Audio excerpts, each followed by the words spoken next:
Hello everyone. आज हामी एउटा नयाँ भिडियो रिलेटिङ टु सिए फाइनल आइसकेका छौँ। आज हामी पुरै एक्ट सकेसम्म गर्ने कोसिस गर्दैछौँ र it is mainly focused for exam बेस्डको लागि हामी के कस्तो पढ्नुपर्छ र के कसरी गरिन्छ, कुन कुन सेक्सन इज इम्पोर्टेन्ट, म तिनीहरूलाई अलिक बढी एक्सप्लेन गर्न कोसिस गर्दछु। ओके, यो एक्ट हो एक्साइज ड्युटी एक्ट 2058, त्यहाँ देखिहालिएको छ होइन। एक्साइज ड्युटी एक्ट पनि आइआरडीमै रजिस्टर हुन्छ। लेट्स गो टु आर डेफिनेसनमा सर जाउँ, धेरै छैन। फ्याक्ट्री प्राइस भनेको price fixed by adding only expenditures incurred in manufacturing.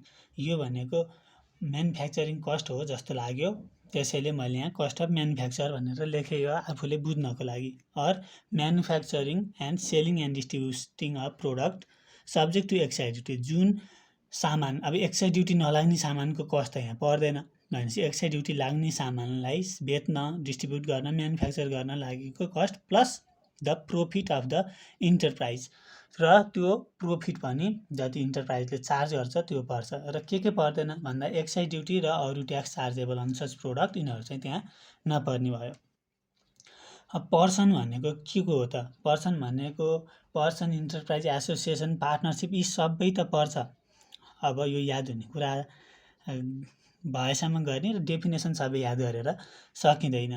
र अर्को याद हुन पर्ने कुरा चाहिँ के छ भने, and this term also includes any entity who manufactures or import and sales and distribute. यो चारवटा कुरा चाहिँ याद हुनु पर्यो। Manufacture, import, sales and distribute, त्यस्तो एक्साइज ड्युटी कहीँबाट लाग्ने गुड अर सर्भिसेस जहाँबाट जस्तो सुकै लाग्ने होस्, यिनीहरू म्यानुफ्याक्चर गर्छ, इम्पोर्ट गर्छ, सजिलो छ।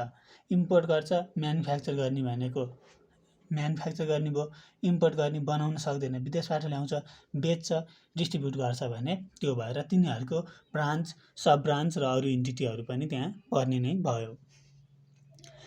प्राइस, अब प्राइस भनेको चाहिँ थाहा पाउँदा राम्रो। फ्याक्ट्री प्राइस भनेको म्यानुफ्याक्चरको केसमा हो, प्राइस भनेको फ्याक्ट्री प्राइस। फ्याक्ट्री प्राइसको डेफिनेसन हामीले यहाँमाथि भर्खरै हेरेको थियौँ, म्यानुफ्याक्चरिङ, सेलिङ, डिस्ट्रिब्युसन र प्रोफिट भनेर होइन। अब सर्भिसको केसमा प्राइस एज पर द इन्भोइसमा जति लेखिएको छ त्यही। अब इम्पोर्टमा चाहिँ यो भ्याटको याद गर्ने है, भ्याटमा जे जस्तो छ त्यही नै याद गर्ने। र इन केस अफ इम्पोर्टको केसमा चाहिँ the price fixed for the purpose of collecting custom tariff. हामीले भ्याटमा के गर्छौँ, पहिला कस्टम लाग्छ, अनि एक्साइज लाग्छ, अनि भ्याट लाग्छ। अब यहाँ चाहिँ एक्साइज ड्युटी लाग्नुभन्दा अगाडिको प्राइस प्लस एक्साइज ड्युटी वा price fixed by custom agent, custom officer plus excise duty, यिनीहरू पर्ने भयो इन केस अफ इम्पोर्ट।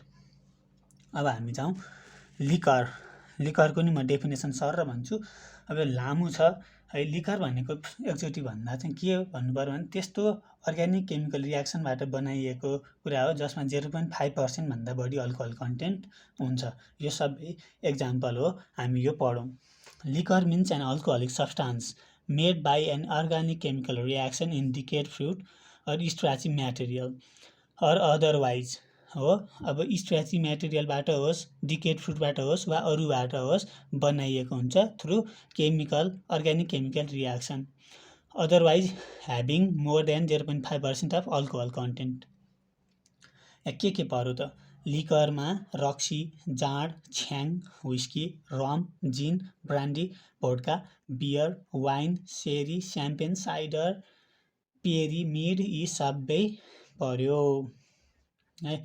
अब रेडिमेड लिकर भन्ने छ, यो चाहिँ यतिसम्म याद गर्नै पर्छ। यिनीहरू भनेको आइरहन्छ, यसो अलिअलि खाएको गरे पनि हुन्छ, यो थाहा हुन्छ, 5-7वटा थाहा भइहाल्छ। रेडिमेड लिकर भनेको all kinds of alcoholic drinks having content less than 57.056% of alcohol. अब यो पोइन्ट चाहिँ इम्पोर्टेन्ट छ एक्साइज ड्युटीमा, किनभने अहिले 1 LP भनेको यही पर्सेन्टेज बराबर अल्कोहलको स्ट्रेन्थ भएको भन्छ। यहाँ छ 1 LP, 1 लन्डन प्रुफ भनेको strength of clean ethanol in London proof 1 LP litre equal to 57.065% strength of clean ethanol in 1 litre. अब यहाँ अन्डर प्रुफ, लन्डन प्रुफ र ओभर प्रुफ छ। के हो त ओभर प्रुफ भनेको बढी हो त्यसैले बढी कसरी थाहा हुन्छ, यति मानौ 15 ओभर प्रुफ भन्यो भने 57.065 प्लस 15% अफ 57.065 गरेर निकालिन्छ। अन्डर प्रुफ भनेको अब यहाँ 15 छ भनेपछि 57.065 माइनस 15% अफ यो गरेर यति आउने भयो। अब तपाईँहरूले यहाँसम्म हेर्नुभएकोमा म एउटा गिफ्ट तपाईँहरूलाई यहाँ रोकेर यो लेख्न सक्नुहुन्छ। एक्साइज ड्युटीमा यतिभन्दा बढी पढ्न पर्दैन। यति पढ्नुभयो भने यो एक्टको आधी पनि छैन होला वा आधी होला। यति पढ्नुभयो भने लगभग नर्मल क्वेसन, कहिलेकाहीँ औडा क्वेसन बाहेक अरू क्वेसनमा इनफ। हामी यही अनुसारको आज डिटेलमा हेर्न गइरहेका छौँ। Let's start. भ्याइयो भने पुरै आज हुन्छ, भ्याइएन भने 2टा भिडियो बन्छ। This is the very important point. Physical control system र सेल्फ रिम्बल सिस्टम म सर पढ्छु अनि आफूले जाने जतिको एक्सप्लेन गर्छु। Physical control system is a system, यो बियर भनेर यो याद हुन्छ भनेर मैले लेखिहालेँ है। Physical control system is a system design so that production, importation, issue or export of excisable goods shall be controlled by officer or the person prescribe by the officer in case of the production and issuance of liquor, spirit, यो 4वटा कुरा याद गर्नुपर्छ। In case of production and issuance of liquor, spirit, molasses भनेको खुँडो and beer, physical control system adopt गर्नै पर्छ। Under this system, issue of the excisable good to its head office or any branch shall be through excise gate pass. The production unit has to charge excise duty on the issue of the good from the production unit even to its head office or branch outside the production unit. Physical control system भनेको चाहिँ त्यस्तो system हो जुन excise लाग्ने गुड्सहरूलाई production, import, issue र export गर्नको लागि बनाइएको हुन्छ र त्यस्तो गुड कसको रेखदेखमा हुन्छ भन्दा officer or the person prescribe by the officer. अब बियर, लिकर, स्पिरिट, मोलासेस यी 4वटा कुरामा कम्पलसरी नै लाग्छ, यी बाहेक अरू कुरामा कम्पलसरी छैन। यहाँ चाहिँ के हुन्छ भने प्रोडक्सन युनिटबाट जहाँसुकै हेड अफिसमा लैजाऊ, ब्रान्चमा लैजाऊ, त्यो एक्साइज गेट पासबाट पास गर्नुपर्छ। एक्साइज गेट पास लगाएको छैन भने त्यो लान पाइएन भनेको त्यहाँ पनि एक्साइज ड्युटी लागेको हुन्छ। त्यति गर्दाखेरि पनि यही कुरा यहाँ भनेको छ। मैले आफ्नो ब्रान्चलाई लाने हो तर म एक्साइज ड्युटी तिर्दिनँ भन्न पाउँदैन, त्यो तिरेरै लानु पर्दछ है। अब हामी यहाँ जाउँ। Under physical control system, excise officer may order manufacturer to calculate total value of production and excise duty on it in advance and may order to deposit such duty as dharauti. If such deposit is lower than duty to be deposited, excise officer shall ask such amount from the manufacturer. If such deposit is higher than the duty to be deposited, such amount स्याल be रिफन्डेड। अब physical control system कस्तो कस्तोलाई पर्छ त हामीलाई थाहा भयो र त्यस्तो सामानलाई एक्साइज ड्युटीले यस्तो सामानलाई चाहिँ तिमीले कति प्रोडक्सन हुन्छ भनेर एस्टिमेट गरेका छौ, त्यसको आधारमा पहिल्यै एक्साइज ड्युटी एडभान्समा डिपोजिट गरेर एज अ धरौटी भन्छ। भोलि त्यो ड्युटी कम भयो भने त तिमीले नपुगेको सर्टफल तिरिहाल्छौ, बढी भयो भने तिमीलाई फिर्ता गरिदिन्छु भन्छ।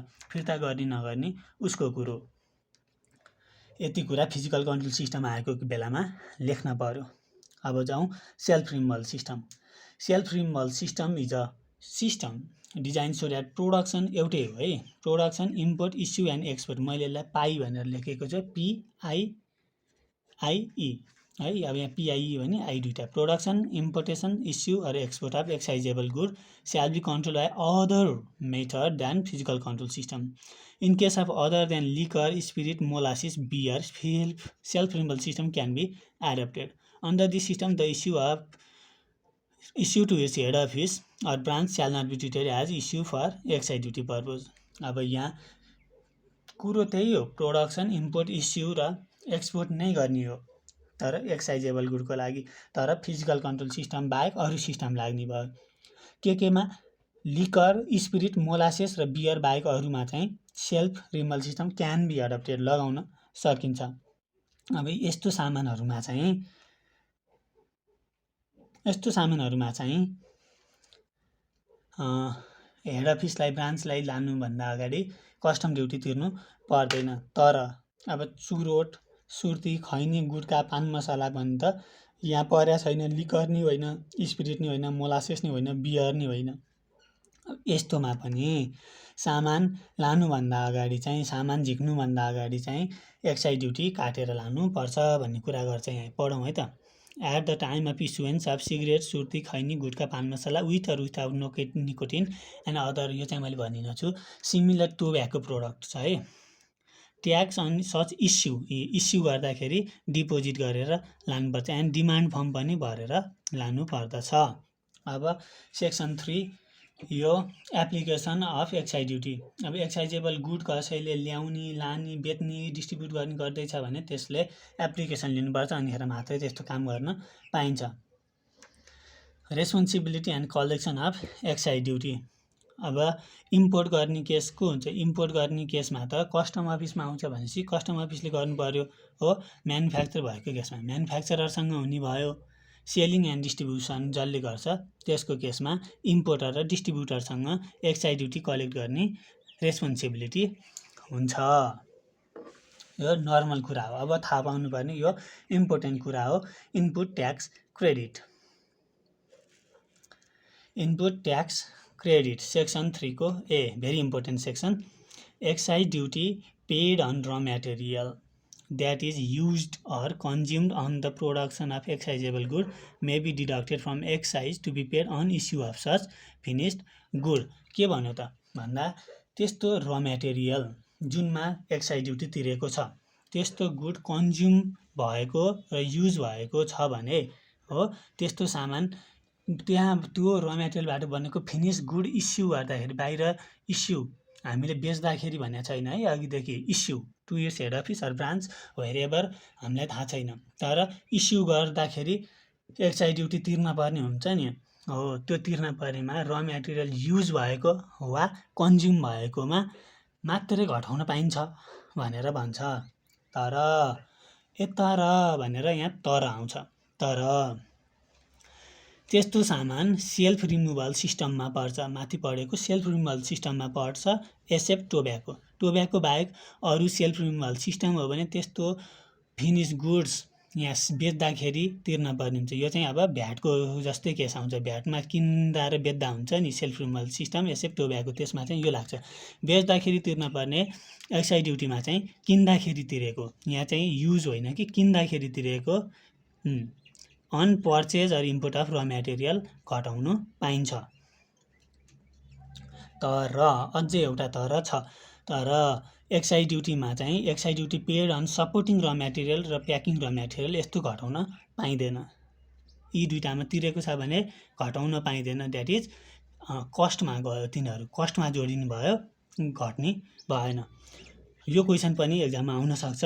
कुनै गुड्स ड्यामेज भयो जुनमा हामीले एक्साइज ड्युटी तिरेका थियौँ, damage due to theft, fire, accident, rotted or expiry भएर लस भयो भने डिपार्टमेन्टले तोके अनुसारको हुन्छ।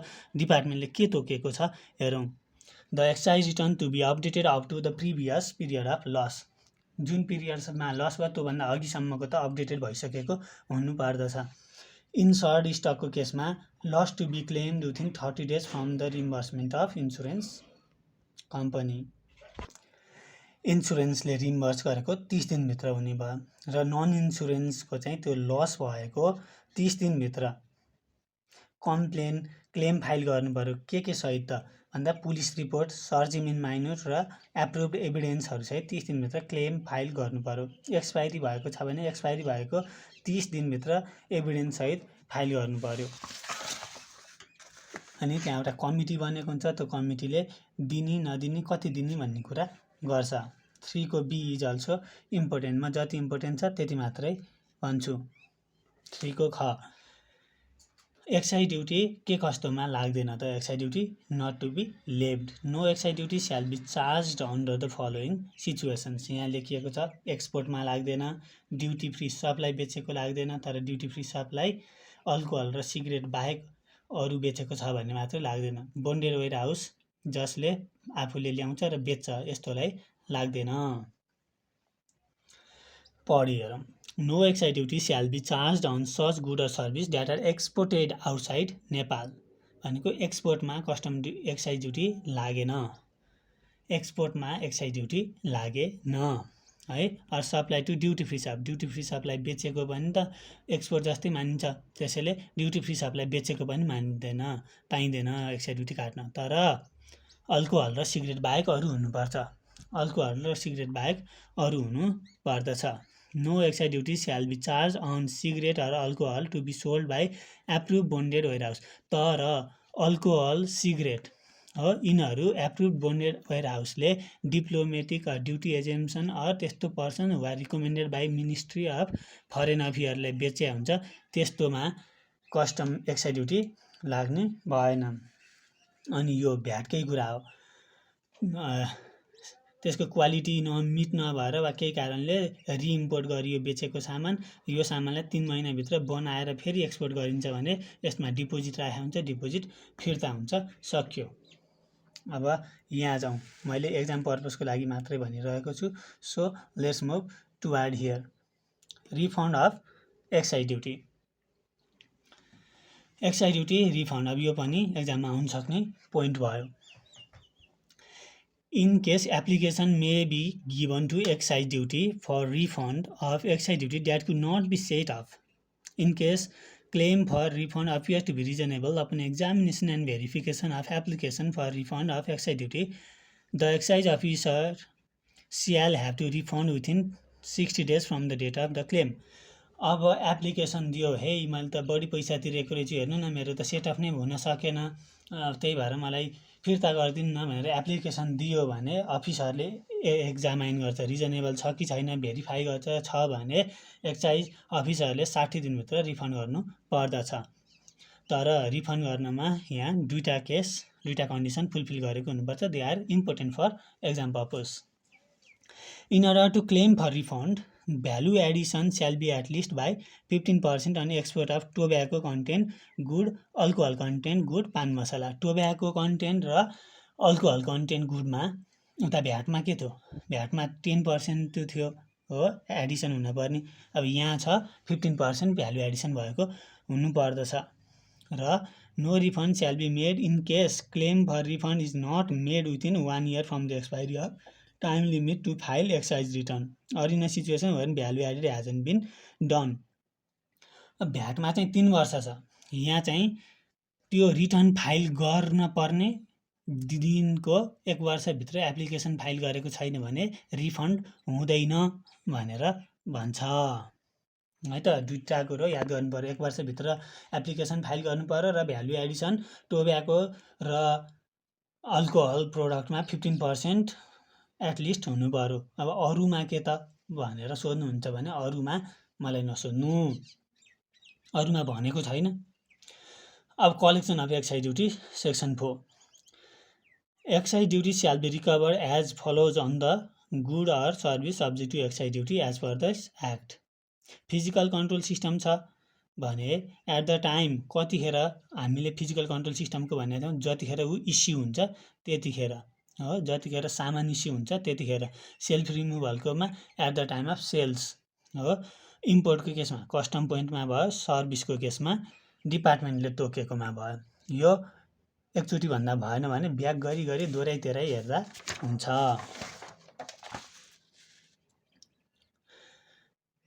अब सर्भिसकोमा के गर्ने भन्नुहुन्छ भने सर्भिसकोमा डिपार्टमेन्टले तोकेको छ त्यही गर्ने भन्छ। अब responsibility to deposit excise duty, यो पनि लगभग यहाँ 1-2टा कुराहरू छन्, त्यो चाहिँ थाहा हुनुपर्छ, यो बेसिक कुरा हो, थाहा पाउनुपर्छ भनौँ न।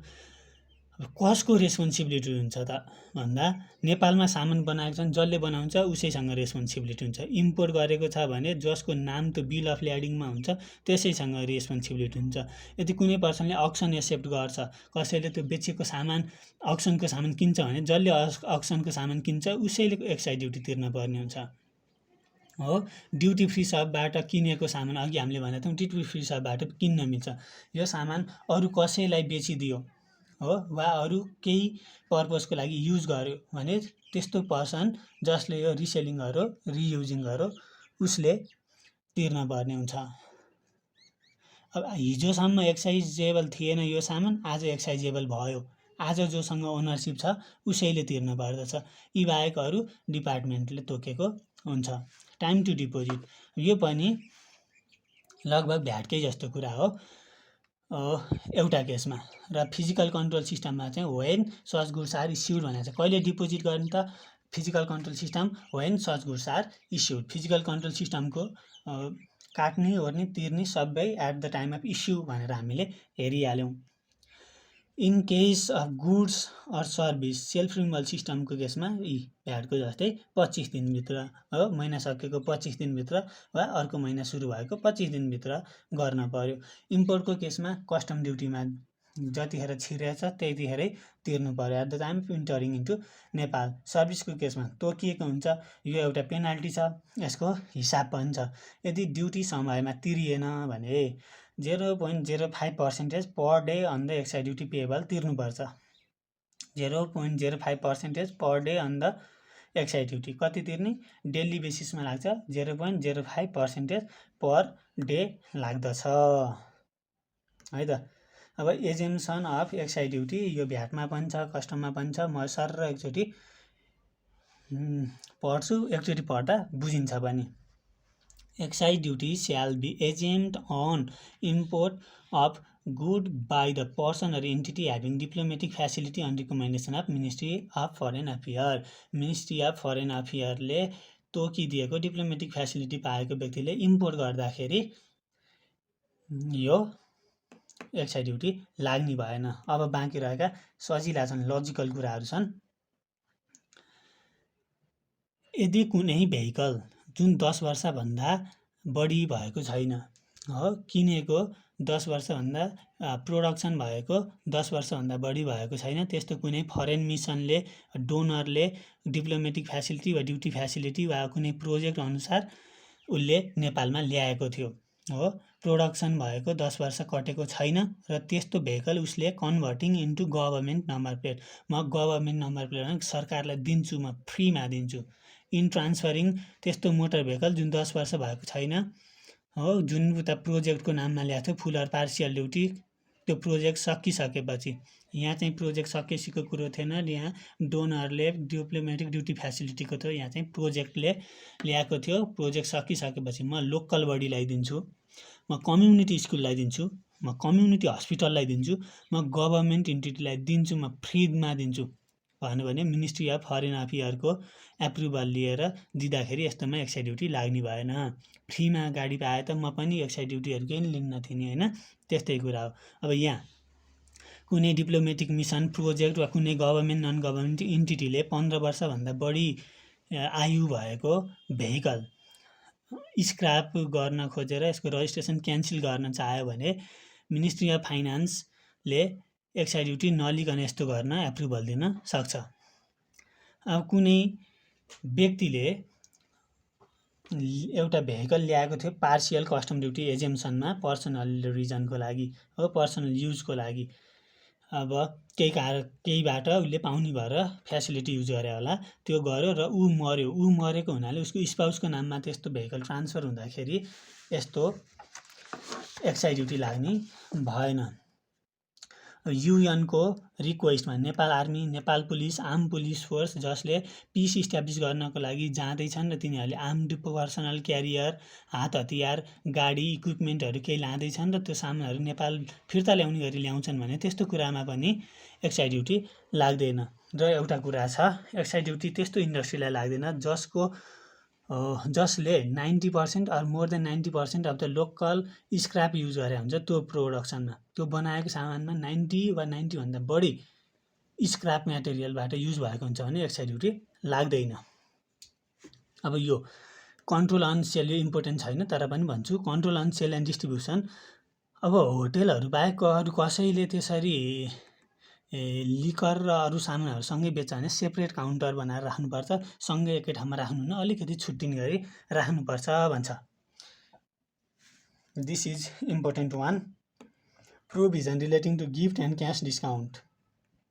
फोको न है त, गिफ्ट दिन पाउने कि नपाउने, क्यास डिस्काउन्ट दिन पाउने कि नपाउने भन्दा नपाउने। र यो गर्यो भने लाइसेन्सको कन्डिसन भोइलेट गरेको मानिन्छ। एकचोटि सर हेरौँ। Industry relating to alcohol, beer or tobacco contained product and importer and seller of such goods shall not organize gift program or such industry shall not provide discount on selling. Discount दिनु भएन, gift program run गर्नु भएन to the buyer. In case such act is found done it shall be deem to have violated the condition of license. License नै violate गरेको मानिन्छ। अब section पनि जान्दा राम्रो है, राम्रो कुरा छ।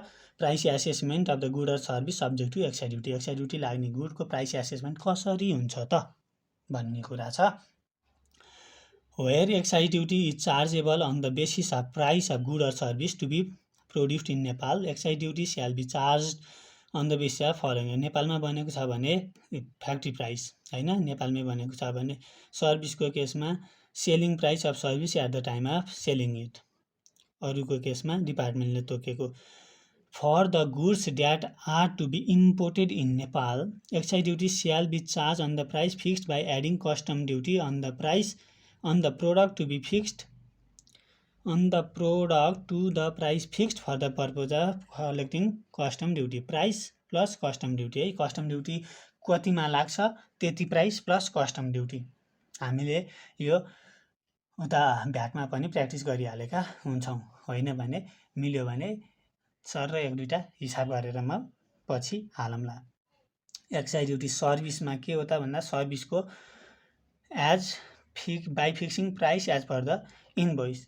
यो इम्पोर्टेन्ट पोइन्ट छ। For the purpose of collecting excise duty the excise officer may as per necessity refix the price or fix additional price. चित्त बुझेन भने एक्साइज अफिसरले रिफिक्स पनि गर्न पाउँछ र एडिसनल प्राइस फिक्स पनि गर्न पाउने भयो। अब यो एक्जाममा आइरहने क्वेसन एकचोटि हेरौँ। एक्साइज रेट दुई टाइपमा लाउन मिल्दछ। केमा भन्दा स्पेसिफिक रेट हुन्छ। स्पेसिफिक रेट भनेको if excise duty is levied on your size, weight or quantity, साइजको हिसाबले, वेटको हिसाबले, क्वान्टिटीको हिसाबले लाग्छ भने स्पेसिफिक रेट। जस्तै एक बोतल बियरमा लाग्छ, एक बोतल रक्सीमा लाग्छ, एक प्याकेट चाउचाउमा लाग्छ, एक प्याकेट सुर्तीमा लाग्छ हो। यो भनेको के हो, साइजमा भयो, वेटमा भयो, क्वान्टिटीमा भयो, वा एक बाक्सामा लाग्छ, यस्तो भयो भने स्पेसिफिक रेट भयो।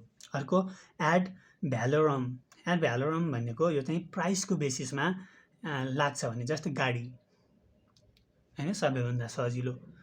If the excise duty is levied based on यस price it is known as ad valorem. Expenses shall be identified based on the expenses incurred on that product.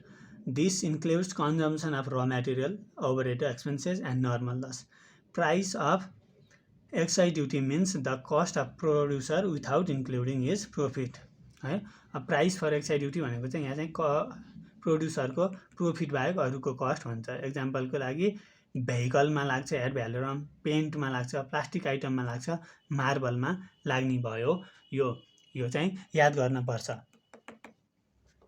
Important for the exam purpose. Provision relating to license नलिकन कसैले पनि excise duty लाग्ने सामान import, manufacture, issue, distribute, sell गर्न पाउँदैन। यो हामीले उता सेक्सन 3 मा पनि हेरेका थियौँ हो। No one shall manufacture, import, sell or store of product subject to excise duty or deliver service subject to excise duty without obtaining license. अब लाइसेन्स नचाहिने मान्छेहरू पनि छन्। लाइसेन्स रिन्यू गर्नुपर्ने कुरा छ। रिन्यू कतिचोटि गर्न पाउने, कति म एकैचोटि 5 वर्ष गर्छु भनेर पाउने कि नपाउने, त्यो सबै कुराहरू यहाँ छन्। इम्पोर्टेन्ट सेक्सन हो। यो कुरो इम्पोर्टेन्ट छ, यो इम्पोर्टेन्ट छ, यो इम्पोर्टेन्ट छ, प्लस यो इम्पोर्टेन्ट छ। यहाँ तलको कुराहरू है म भन्दै जान्छु। तर it is not required to obtain the license to import. There was some disturbance. Diplomatic फ्यासिलिटीबाट गभर्मेन्ट अफ नेपालले दिन्छ भनेर डिप्लोमेटिक फ्यासिलिटीलाई नेपाल सरकारले राइट दिएको छ भने यसले लाइसेन्स लिनु परेन। हो। अर्को कुरा छ सेल्फ रिमुभल सिस्टमको सामान सेल अर स्टोर गर्दा। सेल्फ रिमुभल सिस्टमको सामान sale or store of self removal सामान एक्सेप्ट टोब्याको है। टोब्याको र त्यो बाहेक अरू सबै सेल्फ रिमुभलको सेल र स्टोर गर्छ भने परेन। भनेको इम्पोर्ट गर्छ, प्रोडक्सन गर्छ, म्यानुफ्याक्चर गर्छ भने पर्यो, अरू गर्यो भने परेन। कुनै पनि व्यक्तिले लाइसेन्स नलिकन त्यस्तो लाइसेन्स लिन एप्लिकेसन दिनु पर्यो, रिन्यू गर्नु पर्यो असाढ एन्डभित्र हो। Until 1 licence, sorry for the mistake, 1 वर्षको 1 फिस्कल इयरको मात्रै हुन्छ। 1 फिस्कल इयरको भनेको लाइसेन्सको म्याद असाढ मसान्तसम्म मात्रै हुन्छ। असाढ मसान्तसम्म भएपछि साउनभित्र रिन्यू गर्नुपर्छ है। असाढ मसान्तसम्म मात्रै हुन्छ, 1 फिस्कल इयरसम्म हुन्छ। साउन मसान्तभित्र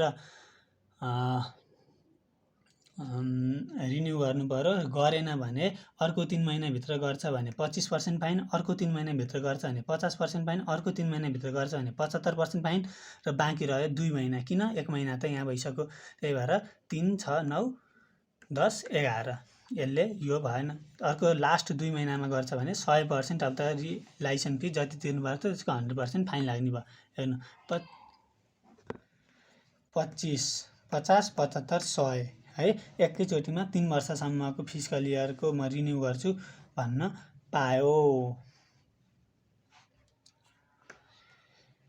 अब रिन्यू कसले गर्नु पर्दैन त भन्दा, रिन्यू गर्न पर्दैन production of goods under self removal or service. Self removal सिस्टममा पर्ने गुड्सको प्रोडक्सन गर्छ वा जसले सर्भिस दिन्छ त्यस्तोले चाहिँ रिन्यू गर्नु परेन। तर सेल्फ रिमुभलमा हामीलाई थाहा छ टोब्याको रिलेटेड प्रोडक्टलाई त्यस्तो राइट दिँदैन।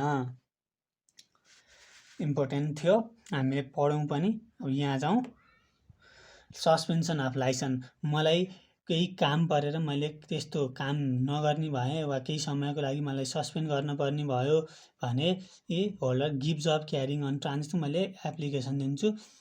त्यस्तो कुरा भएको 15 दिनभित्र एप्लिकेसन दिन्छु। त्यस्तो कुरा हेरेर अब एक्साइज ड्युटीले पनि एप्लिकेसन भएको 15 दिनभित्र डिसाइड गर्छ। अब यो मेरो सस्पेन्ड भएपछि मैले रिन्यू पनि गर्नु पर्दैन, एक्साइज रिटर्न पनि भर्नु पर्दैन। मैले सस्पेन्ड गरेको लाइसेन्स फेरि म काम गर्छु, मलाई देऊ न भन्दाखेरि एप्लिकेसन दिन्छु। एप्लिकेसन दिएपछि उसले मलाई दिन्छ। यतातिर नजाउँ। क्यान्सलेसन अफ लाइसेन्स, यो पनि अलिकति इम्पोर्टेन्ट छ।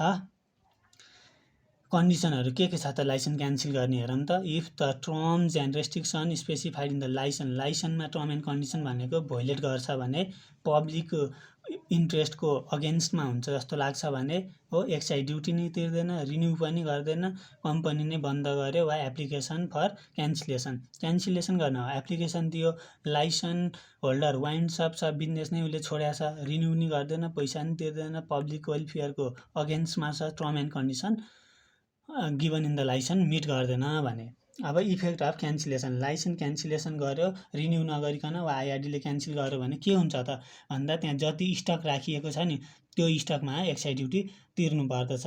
कतिमा? मार्केट भ्यालुमा बेचेको मानेर तिर्नुपर्ने हुन्छ। अब एक्साइज ड्युटी तिरेन भने आइआरडीले त्यस्तो सामानलाई अक्सन गरिदिन्छ।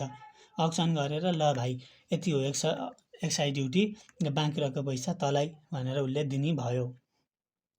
Excise return to be submitted, 25 दिनभित्र बुझाउने भन्ने हामीले बुझ्यौँ। एक्साइज ड्युटीलाई इलेक्ट्रोनिक, नर्मली इलेक्ट्रोनिक नै हुन्छ, ट्रान्जेक्सन होस् नहोस् बुझाउनु पर्दछ। Account to be maintained, section 10 को ख, यो पनि इम्पोर्टेन्ट नै छ। अब उसले एक्साइज अफिसर आएर चेक गर्न खोज्छ भने त्यो बेलामा अपडेटेड एकाउन्ट हुनुपर्छ। एक्साइज अफिसर आइसकेपछि ल म तयार गर्छु है, होइन, तयार हुनु पर्यो। आएपछि ट्याक्क दिनलाई के रेकर्ड त भन्दा सजिलो छ। Production of excise good or service हो। प्रोडक्सन भएपछि के हुन्छ, कि त स्टक बस्छ कि सेल्स बस्छ। यहाँ रिलेसन लाउने हो भने सजिलो छ हेर है। यहाँ र मेटेरियल र एक्जिलरी र मेटेरियल किन्न पर्यो, कतिमा किन्ने, कति क्वान्टिटी किन्ने, कति कन्जम्सन भयो, कति क्लोजिङ स्टक भयो, प्रोडक्सन भयो, सेल्स भयो, त्यही नै हो। Production of excisable good or service, sale of excisable good or service, a statement disclosing price and quantity of purchase, कति पर्चेस गरिएको थियो, क्वान्टिटी, प्राइस, कन्जम्सन कति भयो, क्लोजिङ स्टक कति छ, र मेटेरियलको एक्जिलरीको कतिको छ, कति युज भयो एक्साइजेबल गुड अर सर्भिसमा भन्ने हेर्नु पर्यो। एक्साइज अफिसरले purchase book inventory book, issuance book, sales book, inventory book यिनीहरू सर्टिफाई गरिदिन्छ हो। र लाइसेन्स होल्डरले 6 वर्षसम्म यस्तो रेकर्डहरू सेफली मेन्टेन गर्नुपर्ने हुन्छ। भिडियो 1 घन्टाभन्दा बढीको हुने जस्तो भयो, सो यसलाई 2टा भिडियो बनाउनु पर्ने भयो। This is part 1। Thank you for being with me until here. र हामी सेकेन्ड भिडियोपछि एउटा हिसाब गरेर पनि हेर्छौँ, नर्मल हिसाबहरू पनि हामी गर्छौँ है त। धन्यवाद।